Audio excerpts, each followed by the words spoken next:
go party up till the morning, girl, it don't stop. You know that I'm on it, flash it, don't flaunt it. Show me you want it, girl, it don't stop. You got a man, baby, you want it, no, don't care what you want. It don't stop, Patron and more party, girl, we gon' party up till the morning, girl, it don't stop. What's going on, y'all, man? We back at it here again with another episode of the LMX Podcast. I know we've been going for a little bit longer than expected, scheduling with people a little bit difficult sometimes, but right here to the right of me, man, I got one of Connecticut's hottest up-and-coming comedians, bro. I'm so happy that you're here. My man David, we done went to high school together, and I'm watching bro blow up. Thank you. Thank you for having me. Thank you, everybody. I'm watching bro blow up, man. If y'all know this too, man. The couple people that I don't have on here, man, like with Deezy and with Wavy and stuff like that, man. I'm watching everyone just kind of like literally flourish in what they're doing, and it's super fire, yo, bro. So talk to me. How you get into this comedy shit, bro? The DMV, the Department of Motor Vehicles. They messed up my license, so I was out of work for a month, and then my dad took me to a comedy show, like three weeks into not having a job, because I got a CDL. Yeah. So when I was renewing my CDL, the DMV removed my endorsements, so I wasn't eligible to drive the bus because I drive for the city. Yeah. So they didn't transfer over my passenger endorsement. So I was driving one day and my dispatcher calls me. He's like, "Yo, stop the bus. You're not eligible to drive." So I had to go to DMV, figure out what's going on. And I had to redo my whole process. Mid driving, like while driving. Mid driving, I was doing work. I was at work one day, and he was like, "Yo, pull the bus over." They just had someone else pull up and take over. Take over. You're not eligible to drive. I'm like, I just gave you my new license and everything. Y'all imagine you on a bus and the bus driver get kicked off. Yeah. Imagine the bus driver is not your bus driver. It's just like, damn, they called me. It's like, what the fuck? Like, you know what I mean? Like, so you just said, fuck it, I'm gonna do stand up? No, so I was out of work. I had to get, so when you get your CDL, it's federal. So I had to get re-fingerprinted, re-background checked, all that stuff over. And that takes time. So my pops got a CDL. He works at the DOT. He does the snow plowing. I already know how that process I was goes. out of work for a month, and my dad took me to a comedy show, and I'm watching these comics perform at the Stress Factory. Yeah. And I was like, I could do that. So after the show, I asked one of the comics, like, "Yo, how do you get started in stand-up?" He told me about open mics and stuff like that. So that week I did it, and it's been a wrap ever since. So you just one day you just went, started telling jokes and take off? Yeah. You ever get booed on stage? Nah, I never got booed off stage. Ever been crickets? Like you tell a joke and everyone just looking at you like. That just recently happened. Not too long ago. I was still in my work uniform because I wasn't supposed to be on the show, but I ended up getting time on it. So I'm in a bus uniform, going on stage. I'm telling these jokes, and one dude goes, "Yo, y'all got a Sandman here?" Like the Apollo Sandman. Okay. Like telling me like, "Yo, like get off stage." I was like, "All right, I'm about to kill myself. This shit ain't." And then another dude was like, "Yo, get the rope." And I was like, "Oh, y'all ain't shit." Oh, they be like that? Sometimes it depends on the crowd. They were from New York, so like it was like, oh yeah, they're ruthless. I feel you. Ruthless. How you prepare for your shows? You be freelancing that shit, or you write your jokes? I write my jokes now. Yeah. I write my jokes. I got a set amount of jokes that I'll like their go-to jokes. Okay. And then like I'll throw in something that I'm working on, or an idea that I had that I'm working on, and I'll put that in the middle. So even if it don't land or whatever, or it still needs work, I could just bounce back into the right routine. How would you say is how is that comic life? It's fire.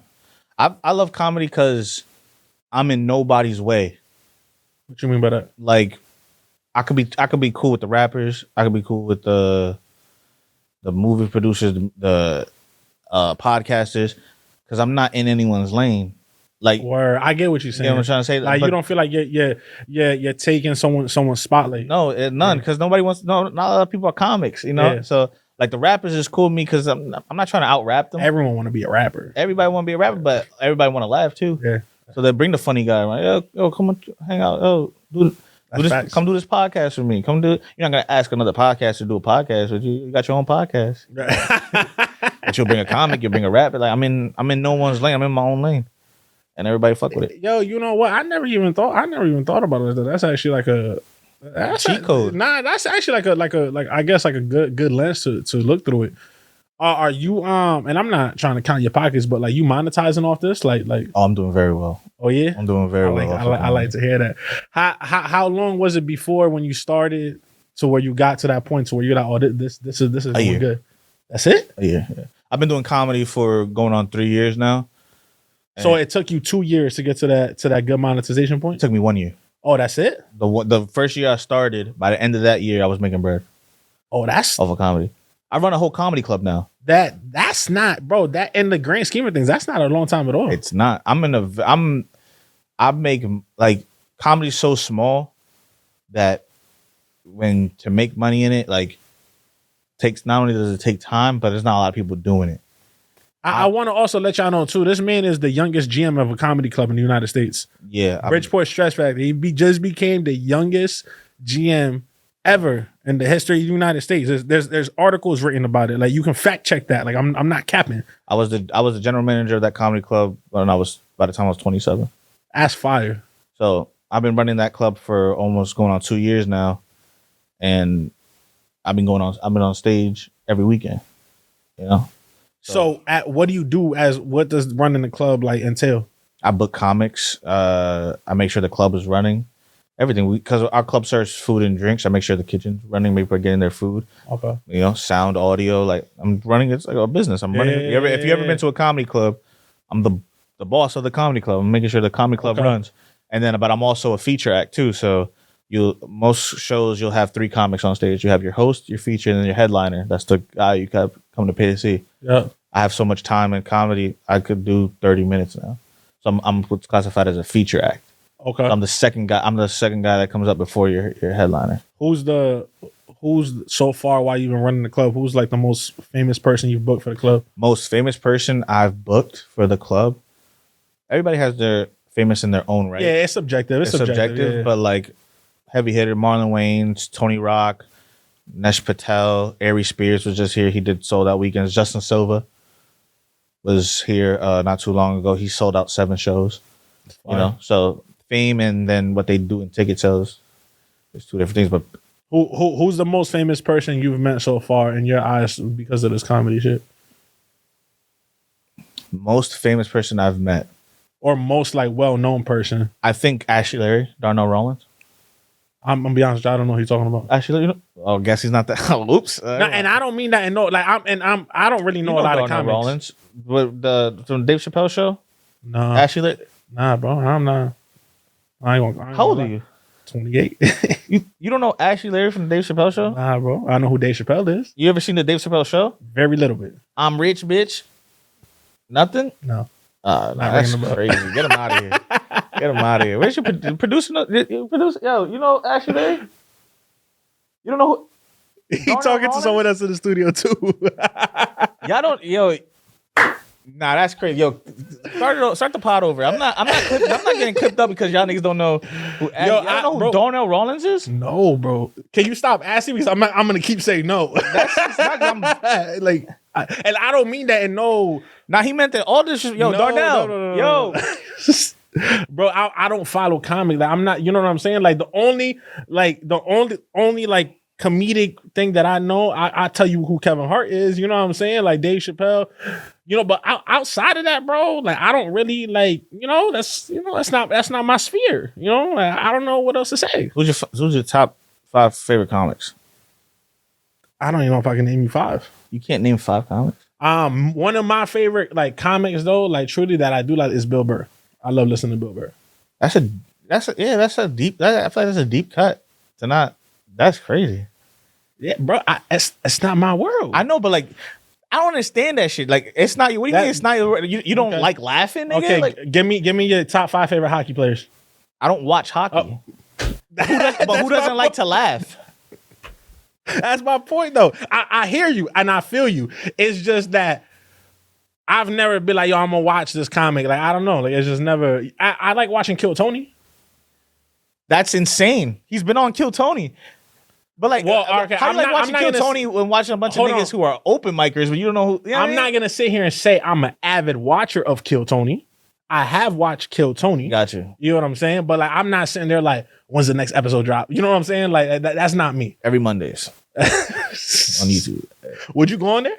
Yeah, I'm planning on going there this year. Really? Yeah, I'm going out to Houston in July for a little bit because I'm going to DreamCon, and then after DreamCon, I'm gonna go to Austin, and I'm gonna see if I can get on there. How is the process of you getting on there? Usually, I sign up.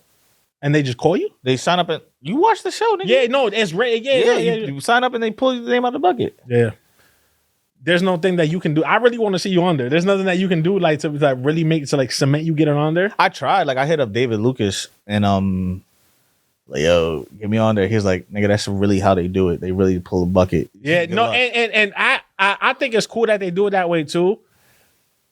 But selfishly, like you would just be like, oh, I want to see this person on there. You get what I'm saying? Yeah. Nah, but yeah, bro. Like I've never, you know what I'm saying? Like, all right. Can I name you 5 comics? Kevin Hart, Dave Chappelle, Bill Burr, Mike Epps, Marlon Wayans. What's that? 5? That's 5. Way more. That's what I'm saying. Justin Silva. Yeah. You. But Hey, you put me on the spot. yeah, That's Mojo Brooks, Desi Banks. You don't know who these people are? They're on Instagram. So am I. I know, but like Mojo Brooks does like the. Hey, yo, once again, I You know don't. who Nate Jackson is? No. He just sold out 2 shows at the Stress Factory. That's fire. He does the. What's that white boy that be yelling a lot? He comes to the Stress Factory often. The white boy to be yelling a lot. Older white guy, like blonde hair. Damn, bro, I can't think of his name. Bro, please help me. Come on. He does a lot of voiceovers on Instagram videos. So it would be dumb funny, bro. White guy yelling a lot. He be blonde sports hair. commentator sometimes too, bro. Oh my goodness. We're about to take a pause until we can come up with this fucking name. Yeah, we gotta take a pause so I can show you who the fuck Darnell Rollins is. This is insane. Nah, bro. Older white guy. Older white guy with blondish hair. Kind of he combs it back. He came to the Stress Factory like 3 months ago. A guy with blonde hair. Why? I don't know if he has blonde hair. Older. Yeah. Michael Rappaport? Yes. Man. He got grays. Yeah. Him. I think he's funny. Yeah, he's hilarious. Yeah. So that's 8. All right. I'm getting closer to the 10. You still can't name me 5 hockey players. Wayne Gretzky, Daniel Culver. I'm gonna be honest with you. You can say whoever, and I can't verify you because I can't name you 5 hockey players. That's great. Listen, no disrespect. It's just I'm not. You know what I'm saying? I just never dove. I feel like you do know who Darnell Rollins is, but you just don't know his name. Like if I show you a picture of who Darnell Rollins is, maybe. All right. What's your take on female comics as overall? nothing. If they're funny, they're funny. They're funny? Okay. Because I'm going to be honest with you. I've tried to listen to some female comics and I have yet to find one that I actually like. Oh, Kelly. So put me on. Kelly Kells from Atlanta. She's fucking hilarious. Shout out to Kelly Kells. Okay. She tours with Funny Marco. Oh, Funny Marco. That's another one too. Yeah. That's another one too. I found him on doing that dumbass Facebook shit he used to do. Mm-hmm. That shit was hilarious. She's hilarious. I'm going to be honest with you. I almost prefer him doing that. Comedy? Like that Facebook stuff that he be doing, like those videos and stuff like that. Like, okay. I'm not saying that isn't comedy. Mm-hmm. But that's more like a skit comedy. Yeah, there's different types of comedy. There's stand-up comedy. There's sketch comedy. There's improv comedy. Comedy is the broad. Right. Yeah. Do you see yourself getting into another one of those things? I feel like you will be good at like that the skits and shit like that. I've done a couple. It's just like finding the lane that doesn't feel corny to me. Like sometimes when I be like, oh, I'm gonna do this, like I see a trend going on, and I was like, oh, I could put my twist on it, and then I press record, and I'm like, I feel like a cornball, and then you don't, and then I just delete. Yeah. So it's like getting out of my head of feeling like a cornball doing some shit. You'll be doing a lot of traveling with this on the for comedy. Yeah, on the road. Yeah, I was in Nashville. I've done Boston. I heard Nashville's big for that, right? Nashville's fire. Nashville got the joints out there too. Yeah. Because Memphis is not as close by. I was with dudes from Wildin' Out. There's no point in saying names. You don't even know these dudes. That's crazy. Shout out to Tyler Chronicles and Darren Brand from Wildin' Out. It was out there. We did a weekend. All right, so I used to, and like I said, I've watched episodes of Wildin' Out, but I was never an avid watcher of Wildin' Out. So you're gonna name these names? I'm gonna just look at you. Nah, that's what's up. But I'm just giving them credit where they do, because they're amazing guys and they're even funnier comics. So, like, but then again, all the opportunities I've got is because I run that club. Like, I've had not Darren. I have Tyler Chronicles come to the club and do a weekend there. Okay. So he sees my stuff. Like, oh, you funny. And plus I do like camera work. So I record my sets. So I'm like, oh, I'll record your set for you. All right, no problem. Then he likes the way I record. And he's like, oh, I'm doing the City Winery next month, which is a bigger venue in New York City. Yeah. Come do some time out there. So then I go do time out there. Now I'm introduced to the producer and the host for the City Winery guy that does all the City Winery tours. Now he sees me and he's like, yo, we need him in Nashville. Yo, come do Nashville. So now I fly out to Nashville. They're obviously paying you for this too, right? Yeah. Are they taking care of your flight, your travel accommodations too, or that's coming out of you? That's coming out of me, but it's the opportunity. Yeah, no, right. And correct me if I'm wrong. Even if they wasn't paying you, I'm sure you would still go do it anyway. There's stuff I do for the free all the time. Right? Yeah, because I think getting your name out there sometimes is more worth than you getting a paycheck.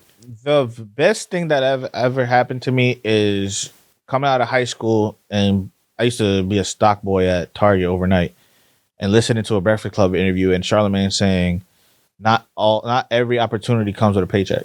Yeah, no, that's facts. I wholeheartedly agree with that. What's the furthest you traveled so far? Furthest I traveled is probably Nashville. Okay. Nashville. What is it? And I know it's a super broad question. What's this is something you want to like? How big do you want to get with? Is this something that you're doing like just because you like it, or you like nah? Like this is what I want to do for the rest of my life. I'm in such a strong position right now that I'm going with the flow. I'm going on 3 years into the comedy, and I already have a living off of it. Like, comedy pays my bills already. That's fire. You know what I mean? So, and then I'm still working on my craft to where, like, a lot of older comics say like, oh, you're not a real comic till you're 10 years in. Well, I'm already 3 years in, and I'm sustaining myself. What does that mean until you're 10 years in? It's like until you like can experience everything that is to be a comic. You know what I'm trying to say? Like, it takes time to build. I'm still learning myself. How do you feel about that? And I'm saying that I see the validity in it, but I just don't agree with certain things. I'm not a comic, and I don't agree with that at all. It feels like if you're hot and you got it, right? But you know how they'd be like, 1,000 hours to master something. Like there's a saying, like, quote unquote. So that's what I think that's the sentiment that they're saying when they say 10 years. It's like just putting the time into learn. But that's like you saying that, not everyone starts from the same point. You know what I'm saying? LeBron was dunking on niggas in high school. Yeah. But Jordan wasn't. Yeah, but you understand what I'm saying? Yeah. And, hey, everyone starts. So if someone were to tell me that, if I'm a comic and be like, oh, like, you're not a real comic until you 10 years in my head, I'd be like, I hear what you're saying, but bro, you're not me and I'm not you. But that's how you take it with a grain of salt, and context is everything. So I just take their sentiment and try to apply it to what I got going on. I feel you. But like 9 out of 10 times, the person that's saying that has maybe some validity into it, or they just didn't see your shit. You take it with a grain of salt. You get thick skin. You don't have to tell me who it was, but I'm just curious. What was the highest amount y'all paid someone to come perform at the club? Can you say that? I don't care who it was. I'm just interested on what's the biggest paycheck y'all paid out to get someone there. 5 figures. 5 figures is 5 figures. Or it's 10,000 and up. Up. Yeah. Yeah. Oh, okay. High 5 figures. And that's like a check that they just get at the end of the night. That's a check that I write at the end of the weekend. Like if you do it till Saturday, it's the last show Saturday, I'm writing you a check. Okay. So is that you running a comedy club? would you say that comedy club is like a thriving business? Absolutely. Yeah, that's just been around for a minute too. It's been around since 2018. I've been running it since 2025. Man, why do I feel like it's been around since longer? Just 2018. We ingratiated into the community. Bro, that's really recent. It's really recent, and it's before. That's because COVID. You would have asked me, in my head, that's just been here for more than 10 years. Yeah. 2018, that's it? That's 2018. Shit, I could have sworn that should have been a long. Man, what the hell? It used to be a bank. People's Bank. That shit just threw me off. What's that shit that they call the Mandela effect when you think you know how something was and it, yeah, bro. In my head, that's just been here forever. What's the process look like for y'all getting someone? You just be calling, like, how you even get in touch with these people? So if they're big enough, their agent reaches out.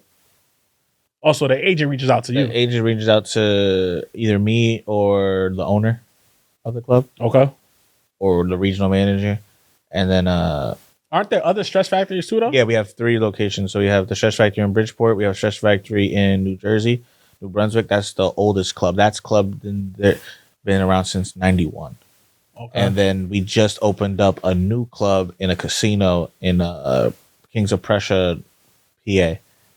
So that opened up last year. Have you met the owner? Like who runs? Like yeah, who owns the thing? Vinny Brand, the owner of the Stress Factories. Yeah, I'm very close with Vinny Brand. That's fire. He's the one that gave me the job. So what happened was, How did you get that job? So after I started doing comedy, what I would do is I would go to the Stress Factory and every weekend, and I would ask the headliner for stage time. So I would like wait in the alley where they park, or like, or right before they go on stage. I'm like, hey, I'm a comic. I'm a local comic. I'm wondering if I can get some time. And like 90% of the time, they were like, yeah, I'll give you 5 minutes. And then they see my stuff and like, yo, rock out with me for the rest of the week. There's only been a handful of times where people are like, nah, I already got my whole team. You know what that shit sounded? That shit sound like a rapper trying to sell CDs. My man said, I'm in the alley. Can I get alley right before they get to the green room? Stage time? I had to watch myself because I'm like, niggas running up on they sprinting van like, yo, can I get some niggas pulling out on me? But who was the first comic that you asked for stage time? Justin Silva. Oh yeah? Mm-hmm. He was cool with it? I asked Justin Silva. Well, it was his OG, Trev Houston. He saw me at the club the whole weekend. He's like, you've been here all weekend. Are you a comic? And I was like, yeah. He's like, why don't you ask for some time? I was like, I don't want to. This is when I first knew I didn't know like the politics of it. So I don't want to step on any toes. He's like, want me to ask? I was like, yeah, if you can. And he asked Justin, he's like, yo, this comic's been here all weekend. Like, throw him some time. He's like, oh, I didn't know. Yeah, go ahead. Do 10. Justin looked like he a cool dude to Justin do that too. Is the most humblest dude I've ever met. Him and Trev Houston is like down to earth, humble. Like, I love those guys. Yeah, nah. You can definitely tell in the fact that you telling that story too. It kind of already it shows what I already thought by just watching his stuff. You know what I'm saying? I actually came across him one time for like a few minutes through Nova Big Stepper. That's one of my homegirls. And I met her working at T-Mobile, and me, that's a fam right there. But nah, bro, that's super fire, bro. Like I said, the fact that you climbing up and this comedy stuff, man. And like I said in the beginning chat, like everyone that I've brought on here that has a platform to do something, like I just been watching them like accelerate. Mm-hmm. And it's just it's super fire. I can't wait. I can't wait till I look at your page, bro. Got 3-4 million followers. So Netflix special and then all that shit. So that's what I was doing. I was going to get stage time every weekend. So I did that from January, the first month of January of 2024. That's when Justin was here. And then every month until December, that's what I was doing. And I was there so often that I started to learn how the club was ran. Like I knew how to check people in at the door. I knew I would help the servers clean up after shows, so I didn't become a hindrance. Yeah. And then December came and the door guy quit and the sound guy quit for the club. So Vinny came up to the club because we had Michael Blackson that weekend. You know who Michael Blackson is? No. You know who Michael Blackson is, Chris? Oh. No, I guess it's just me. Like I'm saying these names thinking that, you know what I mean? it's gonna be a nice little name drop, and I'm just talking to the wall. Bro, I'm not a comedy watcher, bro. I'm not. These are like public figures at this point. I hear you, bro. All right, the next person you tell me, I know who. Thank you. I'm like naming names, you know what I mean? Like giving real names, and this is like, all right. So Michael Blackson came, sold out shows. Michael Blackson, I seen him before. Yeah, that's what's up. And Vinny came because he was short staffed, and he comes into the building. He sees me checking in people. He sees me seating them. He's like, "Yo, do you work for me?" I was like, "Nah." I said, I'm a local comic, and I'm here so often that I know how your clubs run. I just help out when I can. He's like, "Oh, I need you on payroll. Like, I need you to work for me." So I did that. Do you work for me is mad funny. I do. Yo, like hearing that, like that kind of like gives you like an insight. Like, I don't want to say like he's detached from the business, but he's just like I don't know who works for me. Like, do you work for me? Like, I'm thinking of the optics of it. Like, it's really funny. He's always in New Jersey. That's his baby, right? You know what I mean? But he has staff in Bridgeport. Yeah, no, I feel you. But he doesn't know the local comedy scene. Like, but you ask a comic, that's how they get it out the mud. Like in New York, you ask the Dave Chappelle's, the Bill Burrs, they do street hustling. So what they'll do is like they'll sell tickets. Like if you back in the day, what they used to do at the Comedy Cellar or whatever, you'll be out front while people are walking by, free tickets here, comedy show, $10 comedy, and you'll sell tickets. You put your work in, yeah, and then from there they'll get you inside. Now you're the door guy. Then from there they'll make you a server. Then from there, now they'll give you a showcase where you get to do 10 minutes and test out, see if you become a regular. Like this is just hustling. So he saw me. He's like, "Yo, I'm like, "Nah, I'm a local comic." He made me the door guy within a month. So by the end of December, starting the new year, 2025, I said, "Yo, I think I could run your club for you." He's like, "All right," and he made me the general manager. And all of last year, I've been running that club. I think I can run your club for you. What an interview! Yeah. What an interview. You imagine that? I think I can run your club for you. Yeah, because I'm like, he was like, "Oh, we need this done. We need this fixed." And I'm like, I can do that. I don't mind doing that. And he's like, basically running my club. I was like, "Yeah, I can run your club for you if you want." And that goes back to not every, what was it that you said? Not every opportunity comes with a paycheck. Right, because you was working for free. And it wasn't that was your in, you know what I'm saying? So like, the payment wasn't a paycheck. The payment was, bro, the owner of the club, and he's seeing you, and it's like, it was my reputation even before that, because every weekend when I would come and I would help a server or I'll be helpful, they're writing their report. When they write their weekend report, "Hey, we got this comic here that's always helping out." So my name was being brought up to them. So by the time they go, "Oh, you're the comic that's here all the time helping out. Oh yeah, Vinny, he's amazing. You need to hire him. Oh, and the rest is history. You feel me? So they got someone that just basically talking about what happened during the week. Yeah, so like the weekend. Yeah, the servers, because the servers would have to write a report or whatever, or the manager that was there at the time had to write a report. And they're like, "Oh, we have this comic that helps out. We should hire him." And then if the time slot allotted, because I have another job. Yeah. So I got to the point where I could work weekends, and now I'm good off. That's when the club runs. So now I'm good off. They're not open during the week, or are they? It depends on the weekend. Like 2 weeks from now, I got Nate Jackson Wednesday, Thursday, and then we have shows Nate. Friday, Saturday, Sunday. I know Nate. Yeah. I don't know Nate. I know you said it earlier. Yeah, man. I got Nate Jackson. Wednesday, Thursday. I got HaHa Davis. I know who HaHa Davis is. Oh, thank God. I know who HaHa Davis is. I got HaHa Davis Friday, Saturday, and then I forgot his name. It's like some hard to pronounce, like LT Gray or some shit like that.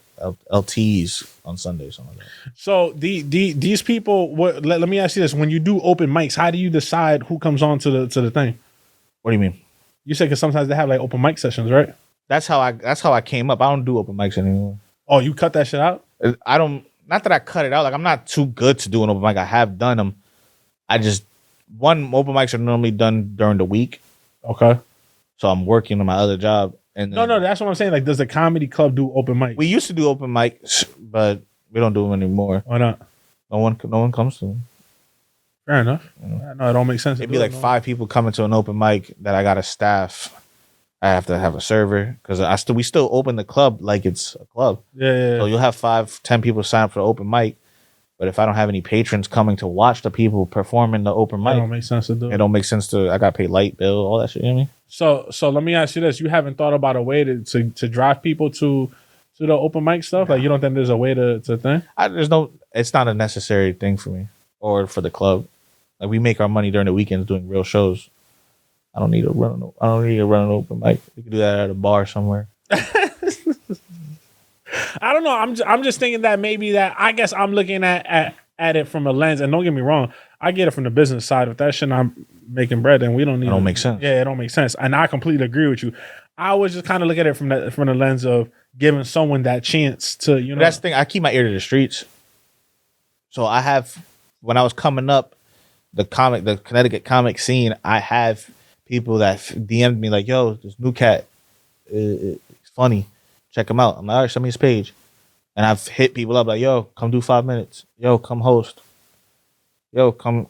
I got bread for you. Come here. Let me see you work." Yeah. I've given back. Okay. So I'm not saying like, "Oh, once I'm here, it's done. I don't care about the scene." No. Yeah. Who's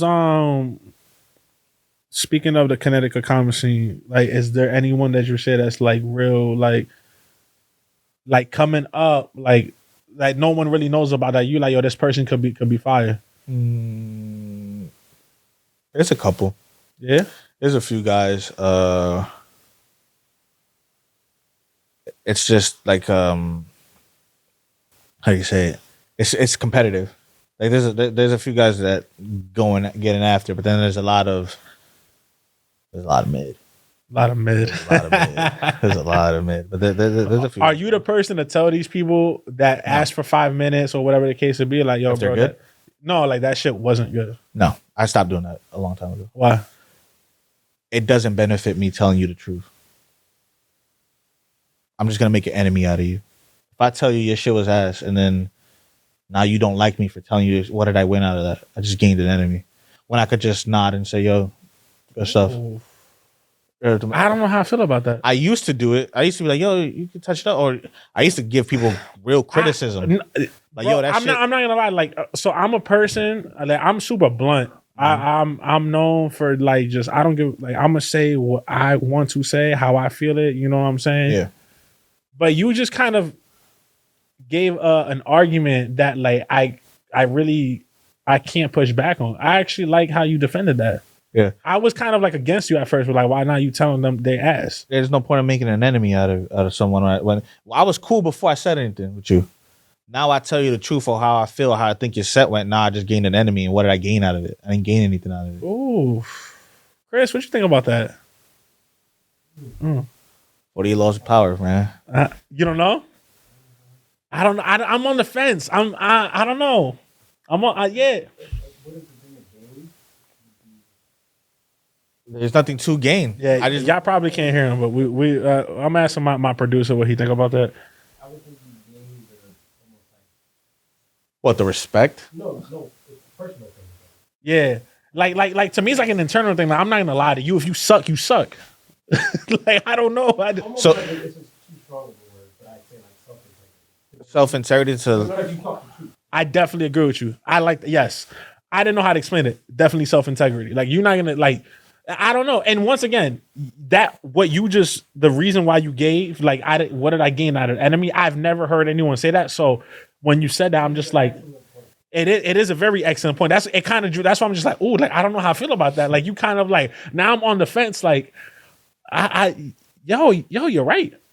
In a certain, I don't know. I'm gonna still tell people like, I stood on my principle. I told him his shit was ass. Now he hates me.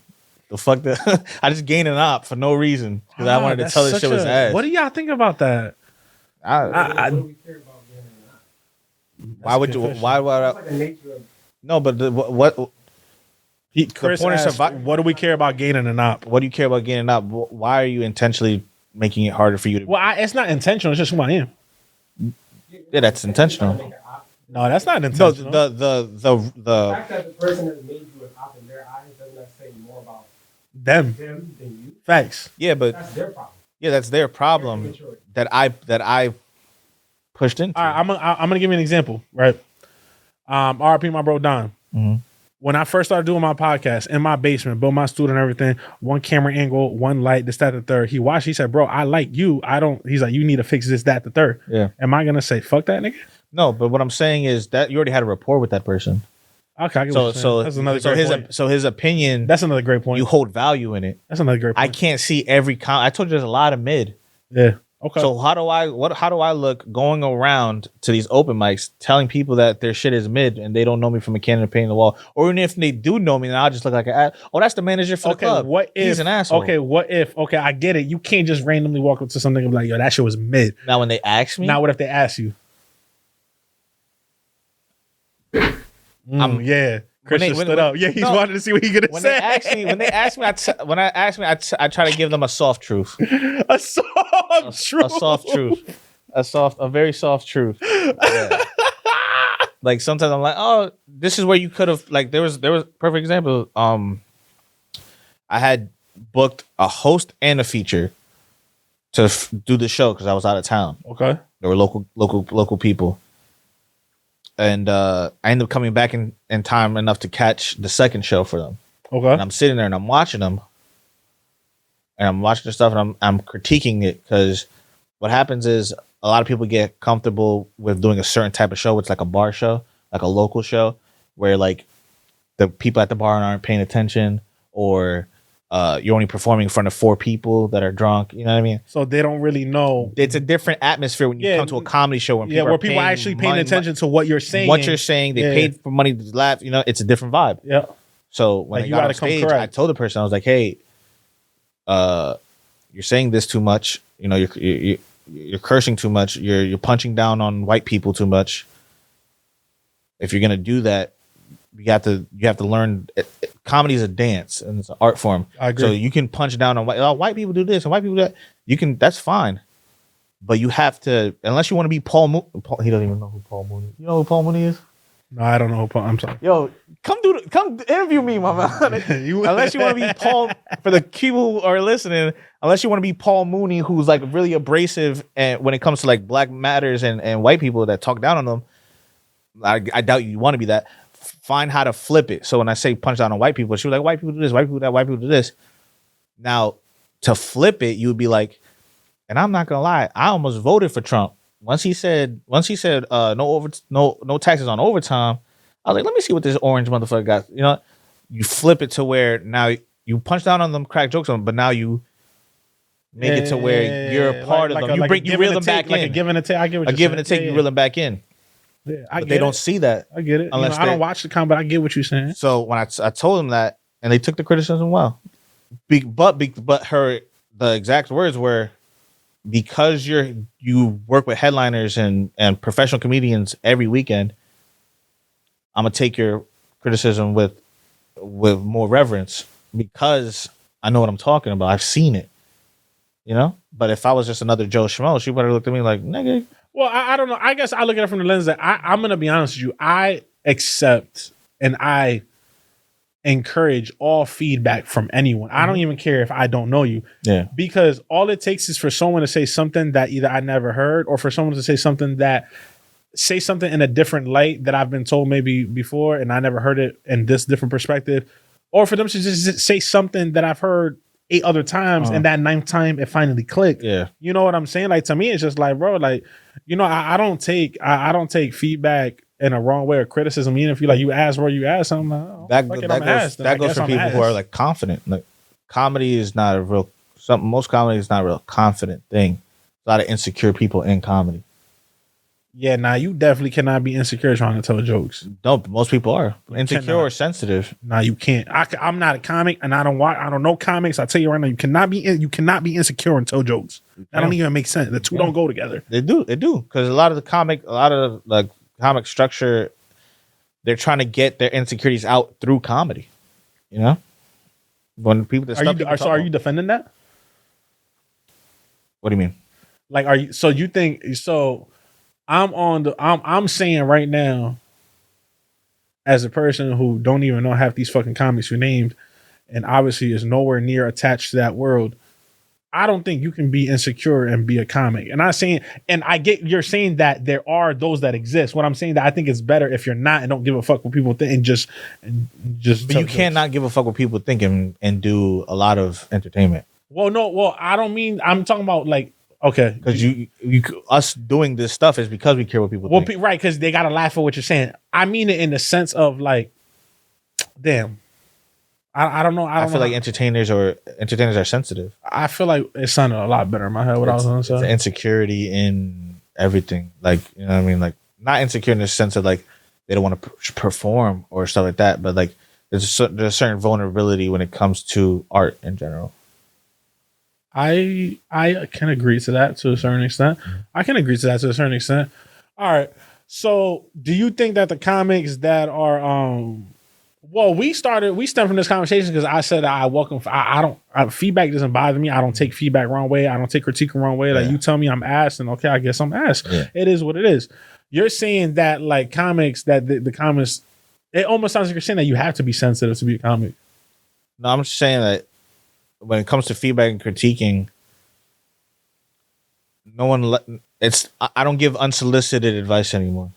That's what I'm saying. Because there's no benefit to me for it. Okay.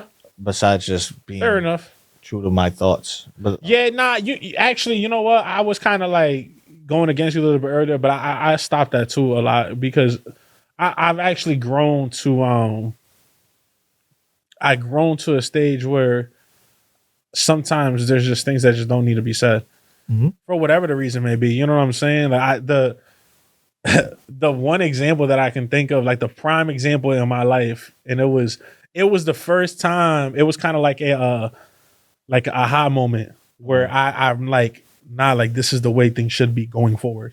And the essence of like this one girl asked me, she was like, Alex, do you like me? I'm like, the answer to that question doesn't matter. I'm gonna be honest with you because I'm not gonna be with you. Yeah. And I don't mean it in a bad way. Yeah. I meant it in the essence of I was in a position where I was, although we weren't together, I was still living with the mother of my child. You know what I'm saying? And I wasn't ready to jump into nothing else. Yeah. So what does it matter if I like you? Yeah. You know what I'm saying? Like I'm gonna tell you yes, I'm gonna hype you up to then just bring you back down. Yeah. Whether I do or don't, it don't matter. So I'm not answering that question. Yeah. Believe what you want to believe, but you're not getting the answer. Yeah. And from that moment on, now change that into, yo, did you like my set?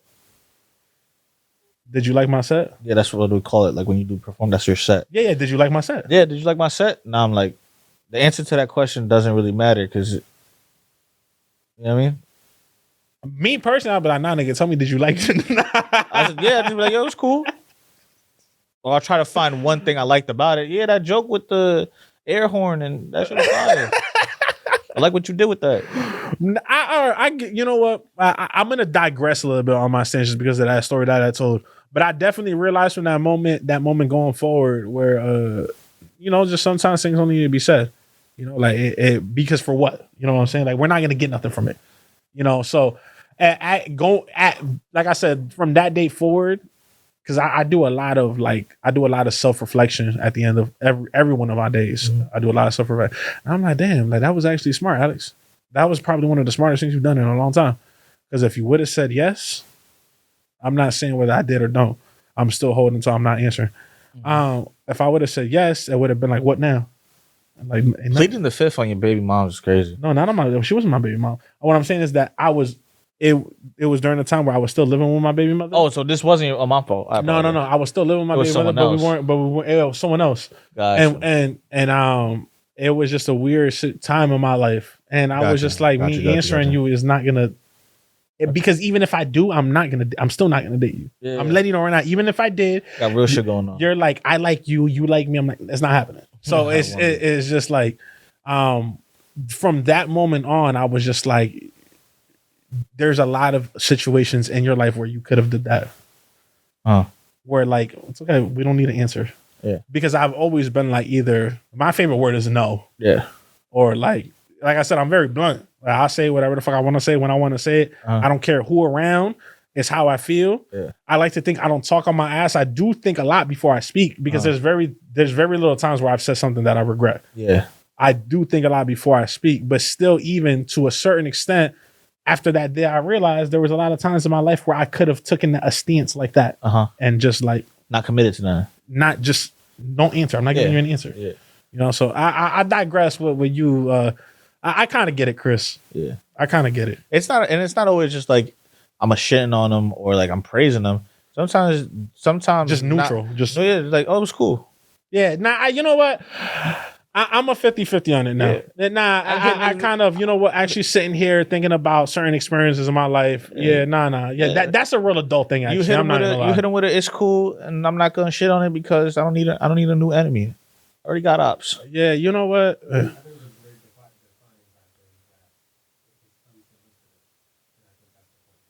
Yes. If you ask me, the implication is you're mature enough to hear the truth. Yes. But it's not my place to just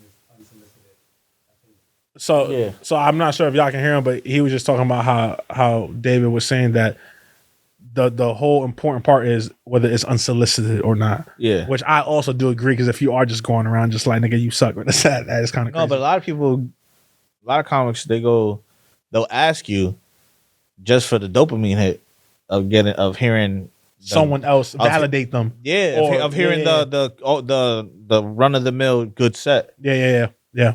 Nah, you know what? Nah, actually, David, you actually kind of, what you did today is, I guess you shine light on something I didn't know how to explain. Which was, you know what? Like I said, I kind of digress from my point where, like, why wouldn't you just tell them? But I didn't realize that I have done that before too. Nah, you know what? Fire. I appreciate that. You see, we learn something new every day, chat. We learn something new every day. Do you think I suck, Chris? He said,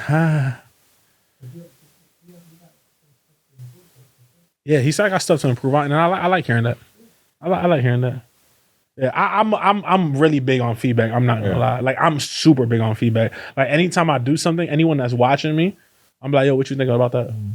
Just because to me, it's just like, I'm a sponge, bro. I like learn. Like, I like me and Chris was talking. You read a lot? I used to. No, I listen to a lot of shit. Well, yeah, listen. I don't read physically, but I listen to a lot. Yeah, no, I listen to a lot of audio shit. I really do. Yeah, I like learning for knowledge's sake. What's like your 3 favorite books? Oof, you're about to call me out because I couldn't tell you 3 favorite books. I just listen to a lot of random shit. I ain't gonna lie. Like, those are like 3 books that stick out. Couldn't tell you, bro. Really? I just be listening to shit, bro. What's like the most recent thing you listen to? I listen to a lot of. I'm big on political shit. Big on political shit. I'm big on religious shit too, and that's what I like learning about. Like, I'm a Christian. I like learning about my religion, like the history and stuff on it and everything else, you know. I'm really big into politics. I like listening to a lot of podcasts and stuff like that. I just be Googling random shit too, bro, and I go down rabbit holes. Gotcha. Like, I forgot, what was it? Yesterday I Googled, I said, is Antarctica land or is it like frozen water we just staying on ice? Like, how much of it is frozen? I think it's just all ice, no? No, so Antarctica is land, but the North Pole is a big floating ice sheet. There is no land in the North Pole. So there's no land on the North Pole. There's no land. Everything around it is land? No, the whole North Pole is a big floating ice sheet. And actually, it told me Antarctica is the bottom. Antarctica is the bottom. North Pole is up top.